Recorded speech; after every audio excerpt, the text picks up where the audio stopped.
আলহামদুলিল্লাহ আলহামদুলিল্লাহ। আল্লাহ জাল্লা শাহানুর দরবারে লক্ষ লক্ষ শুক্রিয়া যে আল্লাহ জাল্লা শাহানু আমাদের জমজম ট্যুর অ্যান্ড ট্রাভেলসের সমস্ত সাথী ভাইদেরকে নিয়ে সেই বদরের প্রান্তের যে জায়গায় জাবাইলে মালাইকা অর্থাৎ মালাইকাদের পাহাড়, ফেরেশতাদের পাহাড়, সেই জায়গায় আমরা পৌঁছে গেছি। আলহামদুলিল্লাহ আমাদের হাজিরা এই পাহাড়ে উঠছে। আল্লাহ সুবহানাহু ওয়া তাআলা ওদেরকে সহজভাবে ওঠার তৌফিক দান করুক।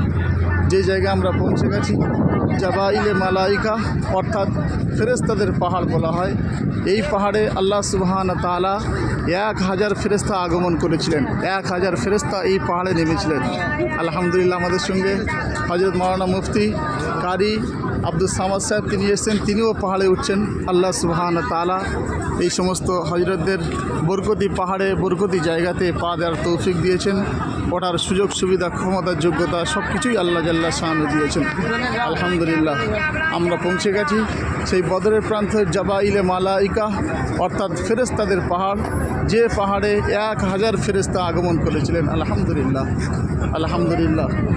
আল্লাহ জাল্লা শাআনু আমাদের সবার এই সফরকে কবুল করে নিক, এই সফরকে কবুল করে নিক, নূর আলা নূর বানিয়ে দিক। আর সারা বিশ্বের মুসলমানদের জন্য দোয়া করি যে আল্লাহ সুবহানাহু ওয়া তাআলা সমস্ত মুসলমানদের খুব তাড়াতাড়ি এই সমস্ত বরকতি জায়গাতে আসার মতো আল্লাহ জাল্লা শাআনু তৌফিক দান করুক। আমিন আমিন। ওয়া আখিরু দাওয়ানা আনিল হামদুলিল্লাহি রাব্বিল আলামিন। সেই সুদূর ইন্ডিয়া থেকে আমাদের মাস্টার সাহেব এসেছেন, বীরভূম রামপুরহাট জেলা, বীরভূম জেলা। আল্লাহ সুবহানাহু ওয়া তাআলা এনাদের মেহনতকে কবুল করে নিক। হাজি নাজির হিসাবে রয়েছেন ডাক্তার ইমতিয়াজ সাহেব, সেই সুদূর ইন্ডিয়া থেকে কলকাতা থেকে এসেছেন। এরকম প্রত্যেকটা হাজি সাহেব আল্লাহ জাল্লা শাআনু সবার মেহনতকে কবুল করে নিক।